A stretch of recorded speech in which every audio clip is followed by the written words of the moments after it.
à dire, on va passer directement au bouscuit de Boubacar Sanso Barry qui en a deux, mais qui le dit finalement. Oui, on va réduire. Il n'y a pas de problème. Allez-y, nous vous écoutons, Boubacar Sanso Barry. Oui. Alors, le biscuit, il commence par ces rumeurs dont nos confrères de médias guinéens se sont fait écho.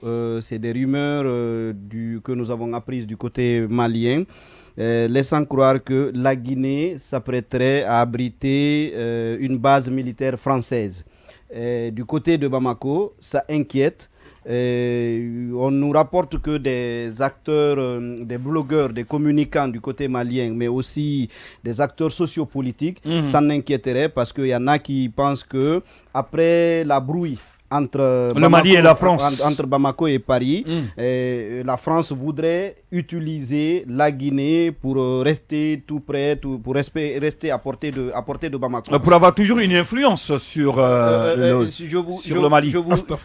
Je vous fais lecture simplement d'une publication. Oui, allez-y, Boubacar Sanso Barry, allez-y. Un communicant malien. Oui. Aucune nouvelle base militaire néocolonialiste ne doit être ouverte sur le sol africain. Nous appelons le peuple africain de Guinée à s'opposer fermement au projet de base militaire étrangère à Labé, en Guinée, près de la frontière avec le Mali. Donc, c'est des rumeurs parce que notamment nos confrères ont recoupé les informations et il semble qu'in fine, il ne s'agit vraiment pas, il n'est pas question d'abriter une base militaire française oui. En Guinée. Mais il faut dire aussi que ces rumeurs sont parties du séjour récent du ministre délégué guinéen de la Défense en France, qui participe à un salon d'armement qui se tient depuis le 13 juin et qui doit s'achever normalement le 17. Bakar Sidiki. Idi Amin. Idi Amin, alias Idi Amin. Ça a été conforté par ce tweet du chef d'état-major général des armées françaises qui dit le 14. Entretien avec le ministre de la Défense, M. Camara. Échange sur la situation sécuritaire en Afrique de l'Ouest. Volonté commune de renforcer les partenariats opérationnels entre les armées pour lutter contre le terrorisme dans la région. Alors, les gens se sont dit que probablement, ça a nourri le truc. S'il était allé dans le cadre d'un salon, et donc c'est une activité à la limite privée, mais les autorités françaises, militaires françaises, ont eu le temps de le rencontrer. Donc, il y en a qui ont brodé probablement autour de ça pour parler et d'en discuter éventuellement avec lui sur ce sujet de base militaire. Mais alors, indépendamment de ça, ce qu'il faut dire que selon nos confrères d'Africa Intelligence, il y a quand même une démarche de reprise de la coopération militaire, même si cela ne va pas jusqu'à l'établissement d'une base militaire française en Guinée. Il y a une démarche de la reprise de la coopération militaire entre Paris et Conakry. On va dire que ça n'a rien d'exceptionnel, c'est peut-être ce qui n'est pas mauvais en soi. Traditionnel. Sauf que, selon des sources proches, notamment de ceux qui sont aujourd'hui on va dire en opposition avec le CNRD, aussi bien du côté politique que du côté de la société civile, il y en a qui trouvent que la France, à la différence des États-Unis par exemple, ne serait pas si exigeante à l'égard des autorités guinéennes.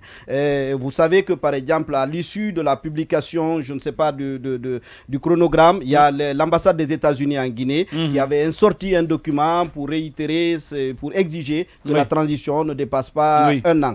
On n'a pas entendu contrairement à la France qui n'a pas assez d'exigence vis-à-vis de la gestion de la transition en Guinée. On n'a pas entendu ce type de discours de la part de la France. Et l'explication qu'on essaie de donner à ça, c'est que la France, aujourd'hui confrontée au sentiment anti-français, notamment dans un certain nombre de pays de l'Afrique de l'Ouest, et avec les difficultés qu'elle a du côté de la France, ne voudrait pas en rajouter avec une brouille avec Conakry ou avec Bamako, avec le Burkina, j'allais dire.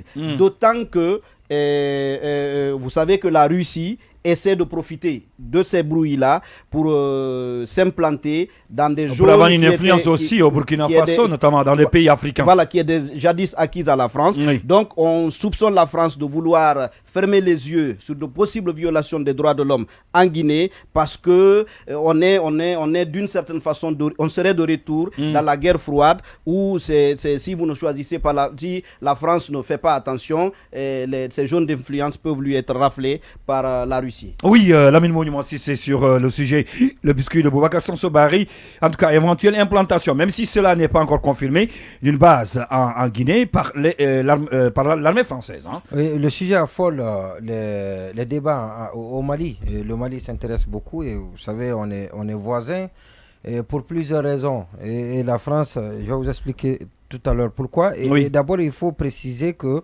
c'est le salon Hero Satori 2022. Oui. Donc, c'est un salon international de défense et de sécurité terrestre. Auquel salon prend part Idi Amin. Oui. Aéroterrestre. Le coup d'envoi a été donné par Macron avec ce discours polémique. Ça ne nous intéresse pas dans ce cadre-là. Alors, Idi Amin a pris part à ce salon où il y a les autorités françaises, voir une autorité guinéenne d'un tel niveau prendre part à un événement de cette dimension. Cependant, on nous dit que c'est un pays en transition, donc qui est suspendu, infréquentable, suspendu de toutes les organisations internationales. Et donc, voir, ça doit aiguiser les appétits. C'est le contraire qui devrait se produire. Parce que le plus souvent, on sait avec les Occidentaux, quand c'est comme ça, on ne vous reçoit pas. Ça suscite la curiosité. Alors moi, je me suis posé la question. Il a dit que c'est un accord qui existe en gestation depuis très longtemps. Il faut rappeler que le premier partenaire guinéen dans le cadre de la défense, c'est la Russie. Ça peut bien inquiéter les Français. Les Français arrivent en troisième position. Je dis bien dans le cadre de la défense. De la défense, oui. Dans le cadre de l'investissement, c'est la France. Il y a eu plusieurs négociations avec les anciens chefs d'État, notamment Lansana Conté, mais aussi avec Alpha Condé. Alors, et ça peut bien inquiéter, et parce qu'il y a assez de sujets aujourd'hui qui sont débattus, qui intéressent beaucoup plus la France. Il y a Wagner, il y a l'influence de la Russie qui est en train de s'affirmer, de se confirmer, notamment dans les pays francophones. Et tout ça, certainement, peut amener la France à s'intéresser, bien évidemment, à notre pays, en dépit de ce qui est normal, bien évidemment, de ce qui est d'actualité, c'est d'avoir affaire avec un pays infréquentable.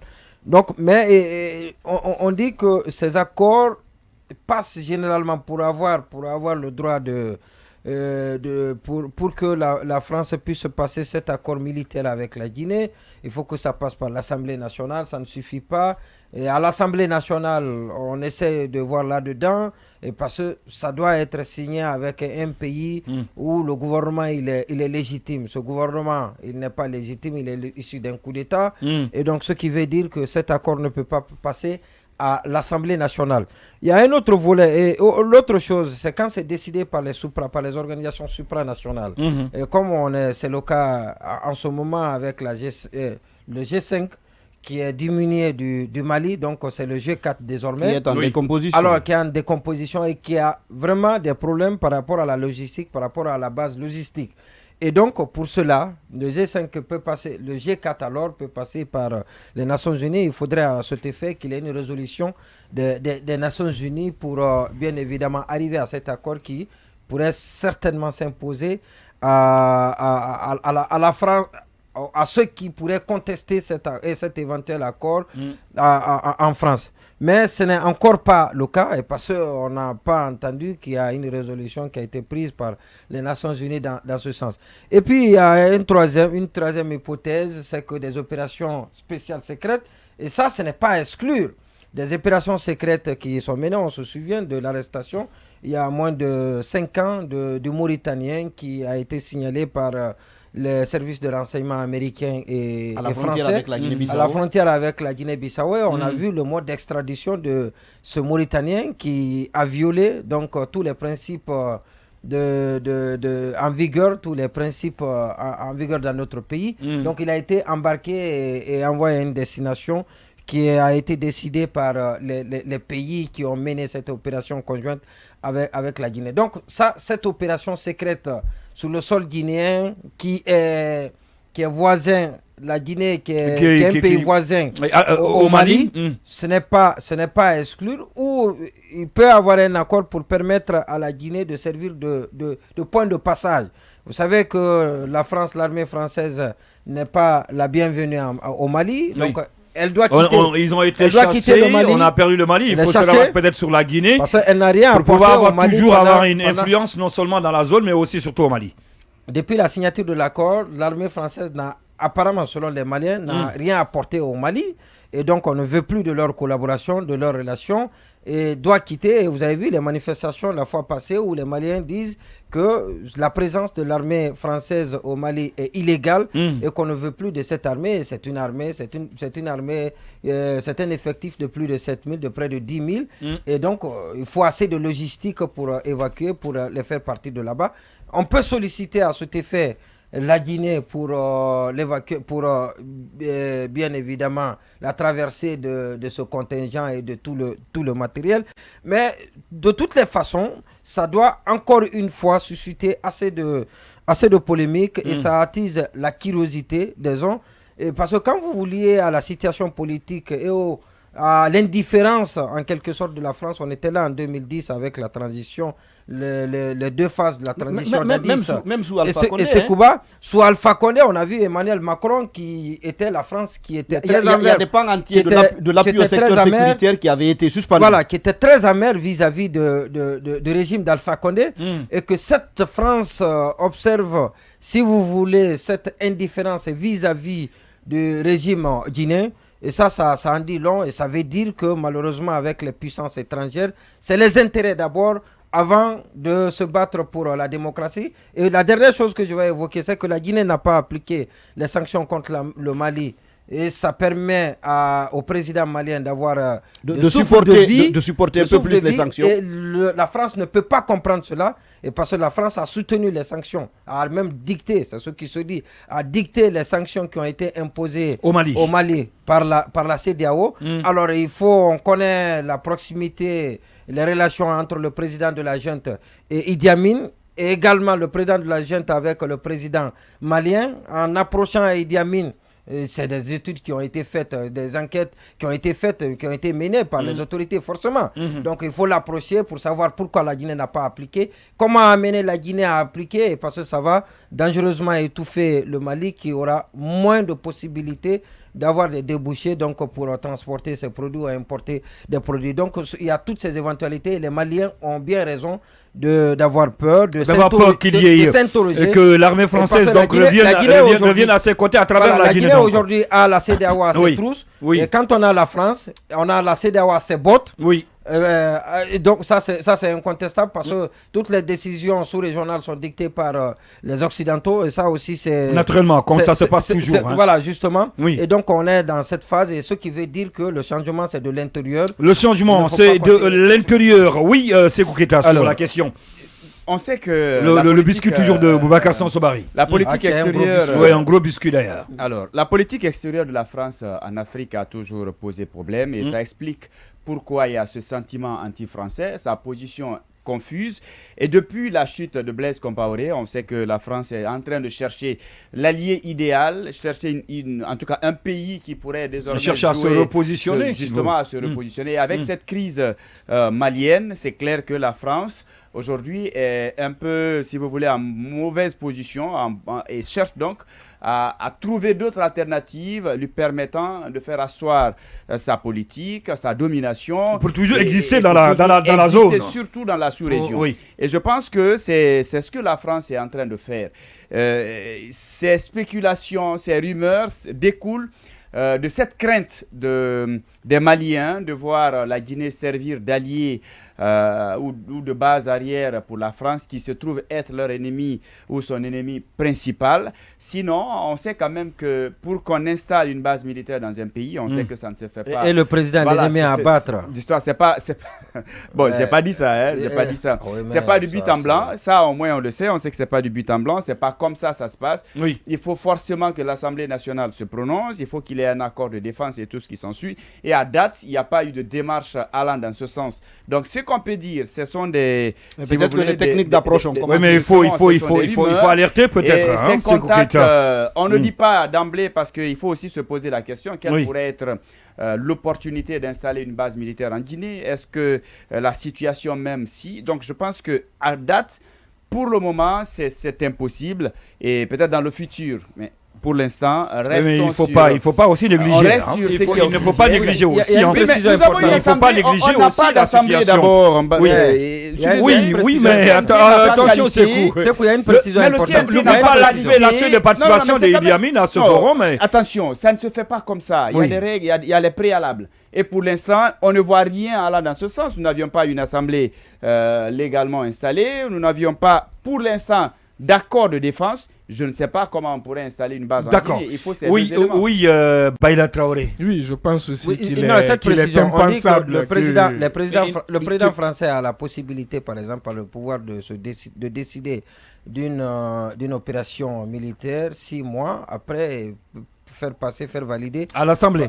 par l'Assemblée Oui. nationale. Parce Alors, que ça, c'est la- est-ce que c'est une opération du type malien peut avoir des arguments pour dire si la France, par exemple, un État menacé et fait appel à la France et peut intervenir d'urgence et puis voilà donc plus tard Régularisé par la suite. régularisé par la suite. Ou si la France elle est menacée, si les intérêts français sont menacés, la sécurité de la France est menacée et donc il y a tout ça qui Oui, mais sauf que moi je parle du les cas arguments guinéen. ne peuvent En pas Guinée- les arguments ne peuvent pas manquer. Il pas peut y de- avoir je toujours parle de la possibilité. Guinée. hein, Voilà. Quand il Bon, s'agit moi, des Occidentaux Macron peut ne surtout. pas avoir des difficultés, mais Oui. je parle du cas spécifique de la Guinée parce que c'est pas parce que la France le veut que ça peut se réaliser. Il faudrait qu'il y ait en Guinée justement un débat autour de ça et que notre Assemblée nationale se prononce et qu'il y ait cet accord qui sera examiné. Et pour le moment, La on est participation plus, de la justement. Guinée dans la force mixte au Mali, ça a été un débat qui a été posé dans Je parle de l'opinion. l'installation d'une base militaire. Oui, mais C'est cela que l'opinion je parle. était plutôt pour. C'est- Moi, je c'est- pense oui, que, c'est- justement, moi, je pense attention. que, je L'opinion pense l'a qu'il est... prise et après. Je Oui, pense, et même ça, il y a si je eu- peux moi aussi donner Oui, mon oui, allez-y, opinion, allez-y, je pense allez-y, sincèrement- Baïla.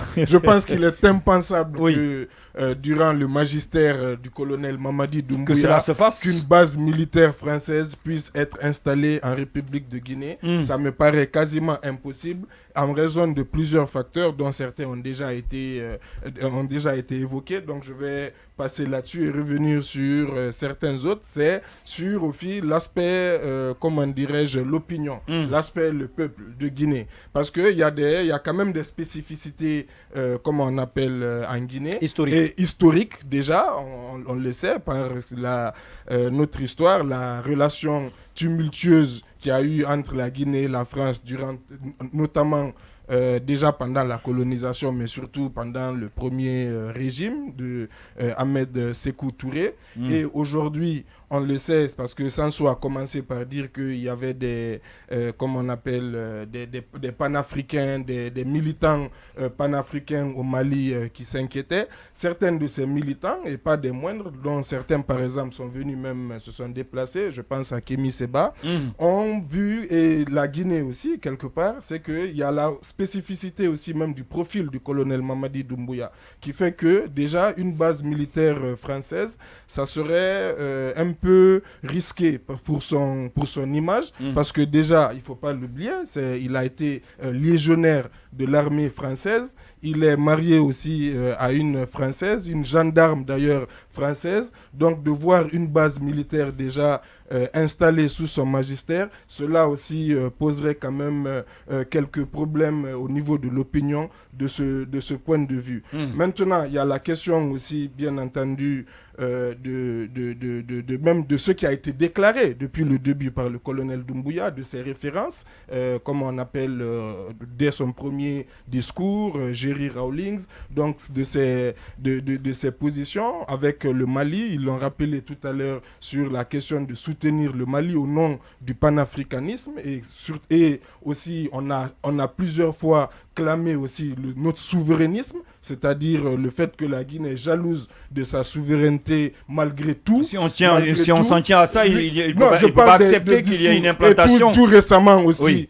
Tout récemment aussi, on a vu les ministres, lors de leur tournée, s'afficher avec les marcheurs sur Facebook. Notamment, je parle du ministre Mori Kondé, qu'on aura tout à l'heure, et aussi la ministre de la Communication. Oui. Je les ai vus, leurs photos qui se sont affichées avec les marcheurs qui vont en solidarité Au Mali. au peuple malien. Donc, vraiment, ça serait un contre-pied Oui. à tous les discours, à tout ce qui fait aussi l'histoire de la Guinée. Si que toutefois, d'aider, si toutefois, voilà, et les nouvelles autorités, Voilà. pas nouvelles, les oui. autorités accepteraient que ça soit implanté. Exactement. Maintenant, les deux derniers points que je voulais évoquer, c'est que effectivement, comme l'a dit Monument, la présence du général à la retraite Idi Amin prouve aussi que la Guinée n'est pas si isolée que ça. Et aussi, je termine aussi pour dire que quand on parle de sentiments anti-français, c'est la perception, on va dire, quelque part, de la France. Et comme disait,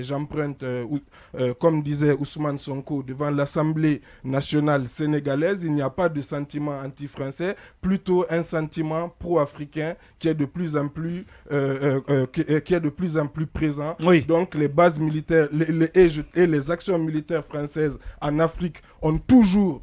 On peut citer 1000 exemples, en commençant par les plus récents, en commençant par le Mali, en passant par la Libye et en allant jusqu'au Rwanda. À chaque fois, et sans oublier la Centrafrique, l'armée française ne fait pas bon ménage en Afrique. Que Dieu nous en garde, que Dieu nous en garde et que nos autorités ne puissent pas accepter cela. Oui, Boubacar Sanzobali. Alors, sentiment anti-français, sentiment pro-africain, pour moi c'est un jeu de mots. C'est un jeu de mots.